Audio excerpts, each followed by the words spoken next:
Три изкуства за всекидневния живот.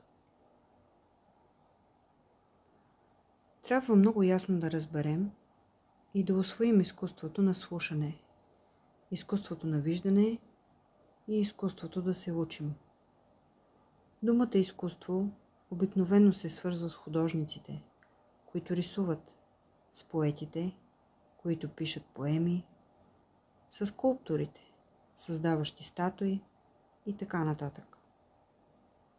Но значението на думата изкуство означава да поставим всяко нещо на правилното му място. Това ще рече да поставим мислите, чувствата и тревогите си на правилното място. Да подредим нещата така, че всичко да бъде в хармония. Много рядко чуваме другите.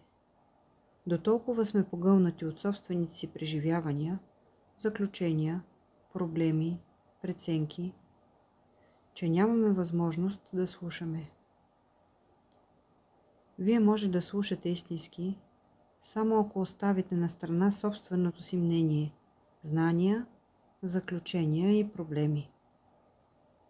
Тогава вие сте свободни да слушате, без да тълкувате, без да преценявате или осъждате. Всъщност изкуството да се слуша означава, че слушате с голяма загриженост, внимание и добронамереност. Ако сте способни да слушате по този начин, тогава общуването става много просто. Тогава не може да има недоразумения. Общуването означава да мислите заедно, да споделяте нещата, за които говорите, да участвате съвместно в разглеждането на проблема. Тъй като живеем в чудовищен, покварен свят, където всичко е толкова грозно, жестоко, брутално и безсмислено, аз мисля, че умението на общуването става много важно. Изкуството на слушането означава, че човек разбира незабавно за какво става дума и вижда факта мигновено. Изкуството на слушането означава свобода.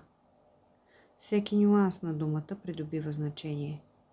Разбирането става спонтанно. Ако сме свободни да наблюдаваме, прозрението идва мигновено. Съществува също така и изкуството на виждането, т.е. да видите нещата такива, каквито са, а не каквито ви се иска да бъдат. Да видите нещата без никакви илюзии, без предварителни мнения или преценки, да видите действително съществуващото, а не вашите заключения. Следва изкуството на ученето, което не означава механично запомняне. Нашите мозъци са станали извънредно механични. Изкуството на ученето означава, че сте свободни да наблюдавате, да слушате без предразсъдъци, без аргументация, без емоционални, романтични реакции от ваша страна. Ако овладеем действително, а не само интелектуално тези три умения във всекидневието, и ако сложим всяко нещо на правилното му място, тогава ще заживеем спокойно и хармонично. Затова, моля ви, усвоявайте изкуството на слушането сега, в този момент. И слушайте внимателно и се постарайте да разберете, че мисълта е време, измерване. Тя е действие във времето, което поражда страх. Ако вие не преценявате това твърдение и ако слушате истински със сърцето, с ума, с пълно внимание, старание и грижа, тогава ще разберете, че за страха няма място. Изкуството на слушането е чудо. И така, слушайте, без да мислите какво трябва да направите. Умението да слушате означава, че сте чувствителни, внимателни, с будно съзнание в този момент. Ако направите това сега, ще установите, че поставяте мисълта на правилното й място. Тогава изграждате истински взаимоотношения с другите и затова никога няма да бъдете в конфликт с тях. Нашето съзнание е всекидневният ни живот. В съзнанието има стремеж към власт. Има болка и огорчения, които сме преживели в детството си.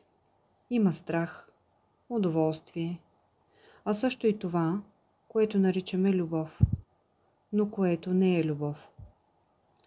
В съзнанието ни има безчет вярвания, които ревниво пазим. Вярата в Бога или вярата, че няма Бог, вяра в социализма или капитализма. Наличието на вяра сочи, че това е живот, основан на преструвки, който няма нищо общо с действителността. Слагаме ред в съзнанието си, не като се стремим към реда, не като полагаме усилия за въвеждане на ред, а като слушаме, виждаме и учим. За да слушате, не трябва да следвате никаква посока. За да виждате, не трябва да има никакво изопачаване. А за да учите, не трябва да запаметявате. Нужна ви е свобода да гледате и да наблюдавате.